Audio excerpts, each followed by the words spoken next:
horta wax kasta ay suubiyaan waxba naga bedelin mayaan waayo da annagoon la dagaalameynay dhibaatadan waxaad ogtiin xilligii electionku meeshan ka socday oo la isdooranayay wixii ka dhacay cusbatalka beledweyne iyo hoteelkii kaamil wixii ka dhacay ogtiin waxaad ogtiin dad bukaan oo istaarka jiifay in qarax loogu geliyay hadda waxa ay sameeyeen waa gacan munaafiq qaraxa ay meesha ku soo celiyeen saddexda jeer iyo qasaaraha dhacay waxa isu dhow maaha waxaana looga qorshaysan shabaab ama haboodo ama hadago ama bixida ku salaamo shabaab haddana xoogiisan burburinayna saacadaha ku soo xigana ukumihiisan bixinayna ilmihiisa caruuriisa magaaladana joogaan halkan ay joogaan waa ognahay waxa ka dhacday nuur xawaad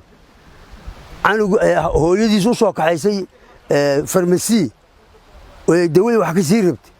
ayaa ciidan tuutal soo hormaray markaasuu hooyo gaaladay magaalada beledweyne inay ka dhacday igu maqaalo tahay